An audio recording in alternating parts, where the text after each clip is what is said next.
is Rahul Prabhune, and I'm going to walk you through machine learning supervised project that I'm working on currently, and I've just finished, called credit card fraud detection.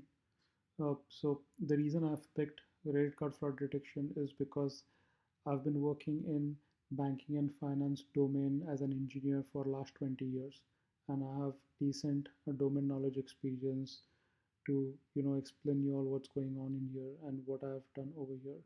So this is a typical binary supervised classification problem where we want to detect whether a current transaction that is going to happen, like that has just happened, is it a fraud or not a fraud, right? So it's kind of a binary classification that we are going to go through. So I have a README file over here. So I've uploaded this project on GitHub. I'm going to share the link to this as well. You can and there's a link over here to download the uh, CSV file from Kaggle, right? So I've gone through multiple data sets and I found this one pretty useful. So I'm going to walk through this data set. You just have to click on download over here to uh, download the CSV file, and then just put it at the root of the folder, and that should be fine. So moving to the project as a whole, uh, I have, I'm just importing all the dependencies, and then I'm loading this particular CSV file. Uh, the data frame size is 67.36 MB, which is not that bad for this particular project, as I just didn't want to go too heavy on my MacBook. Um, so so when I loaded this data set, uh, the uh, the output that we wanted as a binary in a binary format was named class. So it did make sense. So I actually changed it to is fraud. So 0 is for that there's no fraud, and 1 is there is a fraud. Right? That's how we actually quantify this. If you look at this, V1 to V8 are all the parameters which are masked. Okay, because since this is a sensitive customer information, it's not exposed to us. But I'm going to walk you through this, and we are going to go through collinearity and see if it makes sense or not to include all these particular features into our training data set, right? So I'm going to walk you through that. We have time as well as we have amount, which is very critical, and I'm going to walk through this as well on how I have done feature engineering on these two or this amount feature as a whole. After this, we have all this particular all these particular columns, and all the columns are float 64, and there are no objects around it. And the last one we have is fraud, which is kind of a boolean, which is int 64 right now over here. So when I looked up the entire data set, I found out that there were some duplicates. So there were around about 1081 duplicates that I cleaned up, and I also looked for nans, but there were none. So this data set is decently cleaned already, but I have made further enhancements towards the data set to make it even more pristine. If you look at this, this is a very important EDA that I found out, was that if you look at the number of frauds versus the number of non-frauds, so this is number of non-frauds, which is huge, versus the number of frauds is very less. So this particular data set is extremely imbalanced, right? So that's the basic challenge around this data set.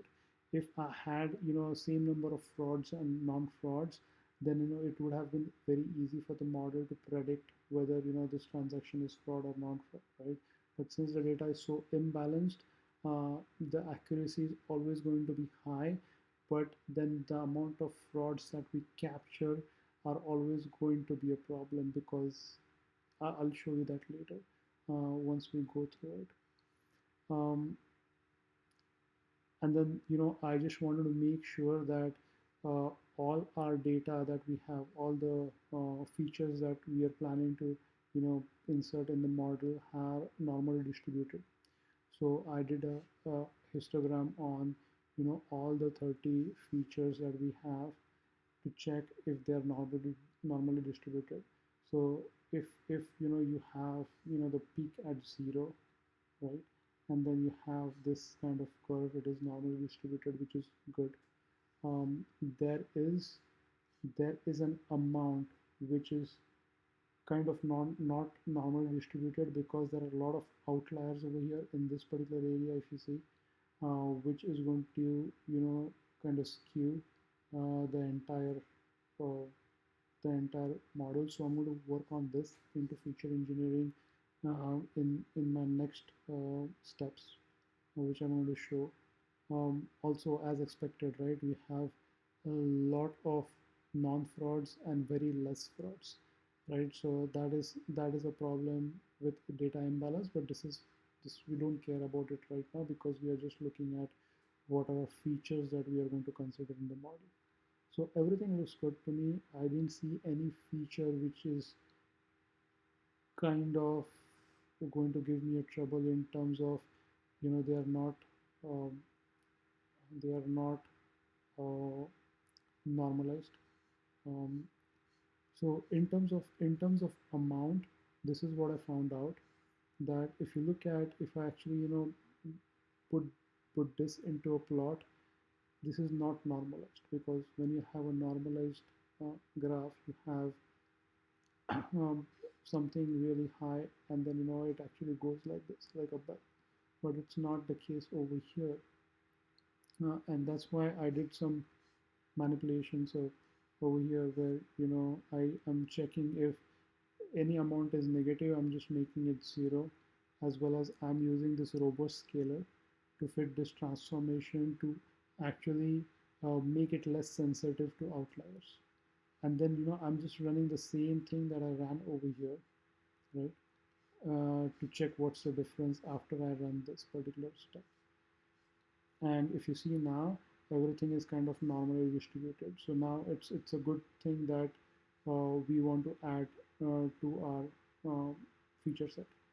The main reason I think why we do this is because if you have a lot of skewed numbers around, and if you're running that through the model, it actually impacts the performance a lot, because then the model has to run a lot of numbers which are really high.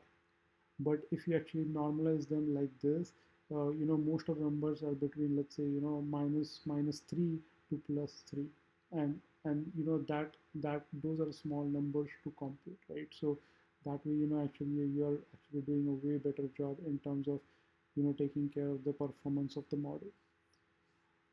I also checked for the collinearity of the model. So what I did was, now over here, I checked for the collinearity of the model, and if the collinearity is higher than 0.95, that means you have a problem, and you need to remove some of the features, because they are going to mess each other up, right? But in this case, this array is empty when I did run this particular code to check for the collinearity. So we are good. There's no feature that needs to be removed at this point of time uh, from the model itself to make things work out. Even the VIF uh, should be actually above 10 for me to get concerned about. Currently, it is the max we have is 5 for the amount, which is fine. Here the normal dataset training split I have done, and then I have used two models over here to check. So one is the random forest classification, and the second one is his gradient uh, boosting classification. So both are the classification models that I'm using right now, and I need to make sure that I look for the best tuning parameters uh, for my model. So I'm doing I'm looking for the random forest classifier. I'm actually trying to find out the hyperparameter for for that particular model. So what I'm doing is using a random search CV. I'm actually, going through all these parameters. The model is going to run through many different iterations with all these parameters to find out if which is the best fit, right? And it is returning as the best fit over here, right? So it did run through 36 fits and 12 candidates in 3 folds to find the best fit. So if you look at it, this is the summary of what we found as as the best fit for the model, and this is the summary. So these are all the hyperparameters that we found out where the model is going to perform the best in terms of tweaking those parameters, right? Tweaking those knobs. And these were the best results that we found out of all the 10. So we picked the top 10 results, and this was the number one score, right? With this as 400, which is the same thing that is over here, right? So it picked the first one out of all. So using these particular parameters, we are going to validate the model. So because we ran this with our um, with our um, training data set. Okay, so this is like X train and Y train, right? That's where we did a fit on different permutations combinations. Now, since we got the best parameter, now we are going to check over here, right, with our test data set, right, to see how this particular model is doing based on our based on the best fit model that we figured out, right? And and these are the these are the things we got out of it. So as I already mentioned, right, the accuracy is always going to be 100% because the data is so imbalanced that you know this is irrelevant to us. What's relevant to us is the precision and the recall. And I'm going to walk you through what precision and recall is. So what we are looking at is we are looking at precision of 0.48 and the recall of 0.80. So and the F score. And I'm going to explain you what each of them mean. So so if you look at it, I have just plotted that the same thing on the graph where we are actually looking at this particular data point. Because what is precision? Precision is, let's say there is a fraud, right, that is happening, right? There's no fraud happening, but let's say there are so many transactions happen and they are actually flagged as non-positive. So let's say if we are over here, 80% of the frauds that will be will be actually flagged will not be frauds, which is true. But 20% of them or 16% of them in our case will be flagged as wrongly frauds, okay, which is a problem. Secondly, over here, if you look at it, we will this recall means that 80% of the frauds 80% of the frauds will be caught and 20% of them will not be caught. And this is the trade-off we are making, right? Let's say we actually pick up this particular point. At that point of time, our recall is very low, but my precision is slightly high, right? So you always have to make some trade-offs when you're selecting the model. If I had a really balanced data set where I had the same number of frauds versus same number of non-frauds, then my graph would look like something like this.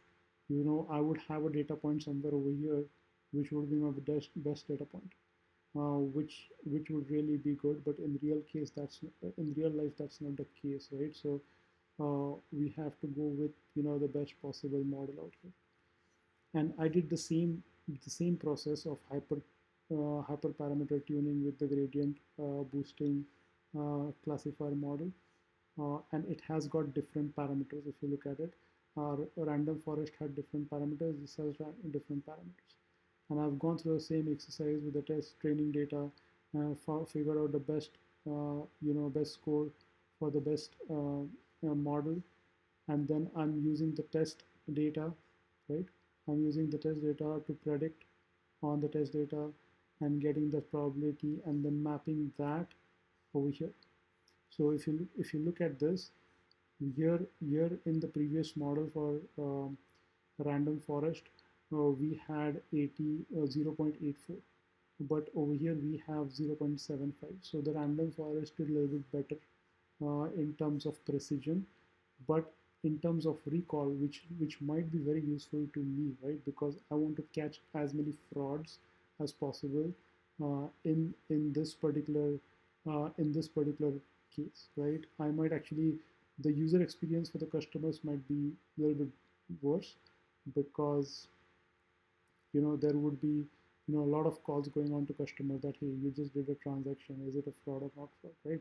But then I'm catching more frauds over here. So we have to pick and choose different model. Again, the accuracy is 100% because the data is unbalanced, and I have plotted the same thing on the chart, and if you see, this is a little bit more slanting towards it, and this is my data point. That is the best possible outcome for me at this point of time. um, yeah, so that is the conclusion uh, of whatever we just discussed in this.